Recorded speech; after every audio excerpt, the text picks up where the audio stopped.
Welcome friends, welcome to Step Electrical. Today we are going to discuss Kirchhoff's law. In Kirchhoff's law, we will discuss Kcl as well as Kvl. So in Kirchhoff's law, there are two laws. The first law is Kcl and the second law is Kvl. So let's begin our discussion.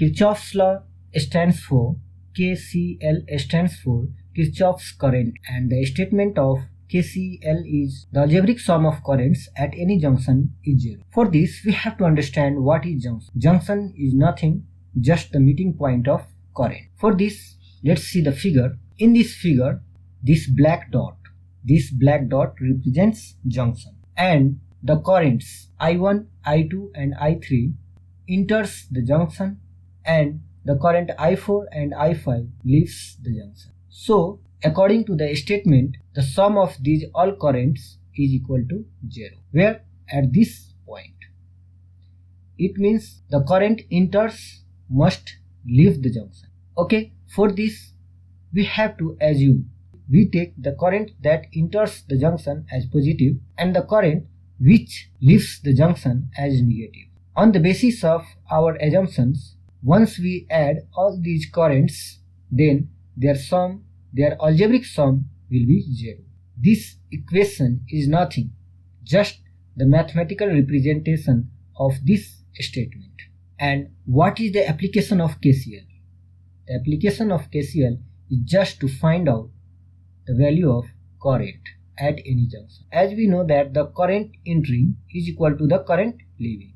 If any of the current is missing and other currents are given, then with the help of this relation we will find out the value of unknown current. Now we have an animation which will show that there is no current staying at the junction. Once it enters, it passes away.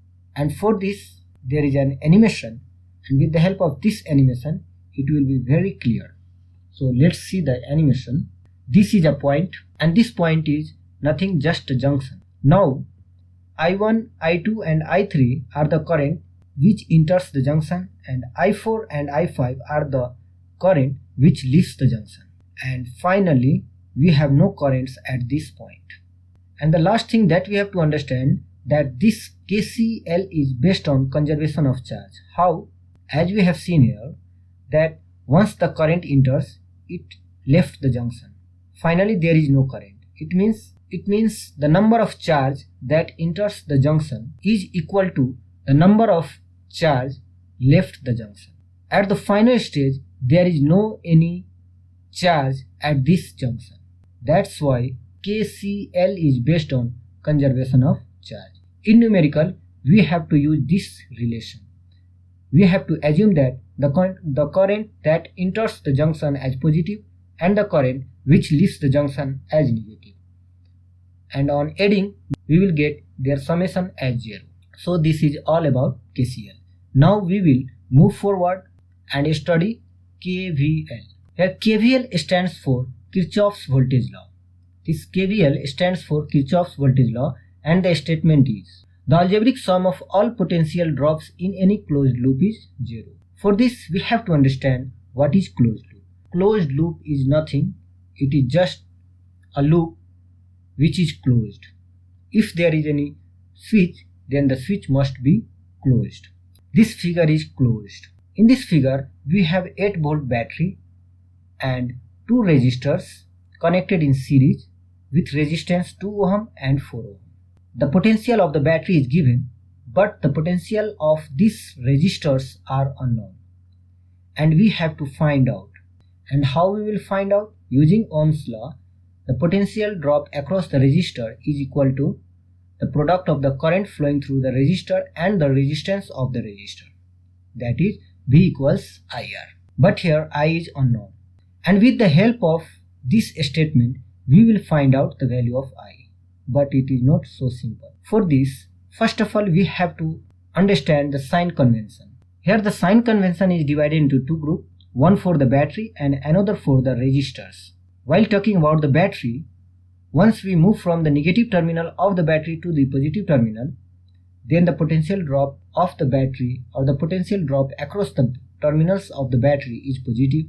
The potential drop is negative if we move from positive terminal and exit from the negative terminal. It means once we move from positive to negative, then the potential drop is negative. Once again, as we move from negative to positive, the potential drop is positive, and from positive to negative, then the potential drop is negative. This is in the case of battery. But for resistors, so the direction of current, assumed current, and the direction of movement, if both are in same direction, then the potential drop across the resistor is negative. And we know potential drop is nothing, just the product of current and the resistance. Similarly, if the direction of assumed current and the direction of movement both are in opposite direction, here as we see both are in opposite direction, then the potential drop is positive. With the help of this sign convention, we will write KVL equation and find out the value of current which flow throughout these resistors as well as through this battery. And now we will write KVL equation. But before KVL equation, as I have told you that there is assumed current and direction of movement, so we will assume here the direction of current and the direction of movement. So here the direction of current is in clockwise direction and the direction of movement is also in clockwise direction. So we have two directions, one for the current and another for the movement, in which direction we are moving while writing KVL. So with the help of, after assuming these two directions, we will write KVL equation. After assuming these two directions for the current and for the movement, now we are going to write KVL equation. Now applying KVL in loop, in this loop, we write V battery minus V2 ohm minus V4 ohm is equal to 0. We have written according to the statement of KVL that the algebraic sum of potential drop in any loop equal to 0. So potential drop across the battery and the potential drop across 2 ohm and potential drop across 4 ohm, this all together is equal to 0. But here we have written V as positive, but for the resistor both are negative. Why? Because there is the reason, as we have discussed in sign convention. Here for the battery we are moving the direction of movement. The direction of movement is in clockwise direction and we are moving from negative terminal to positive terminal. That's why V, the potential drop across the battery, is positive plus V. And in the case of resistor, the direction of assumed current, this is the direction of assumed current in clockwise direction, and the direction of movement is also in clockwise direction. Since both are in same direction, that's why it is negative. Here this direction of this current and the direction of movement both are in same direction, so for 4 ohm it is also negative. Just putting the value of resistor, we know V equals I into R. The value of R is 2 for this resistor and 4 for this resistor, and finally on simplifying we get I equals 1.33 ampere. So the loop current for this circuit is I, which is equal to 1.33 ampere. KVL, we are here able to find the value of I, which is unknown in any loop. And now the last thing that we have to discuss is KVL is based on conservation of energy. So our last discussion is on the topic that KVL is based on conservation of energy. How? It has simple reason that the total energy supplied by this battery is consumed by these two resistors. Once again, why it is based on conservation of energy? It is based on the conservation of energy because the total energy supplied by this battery is consumed by these two resistors. That's why KVL is based on conservation of energy. And this is all about Kcl and Kvl. Thanks for watching.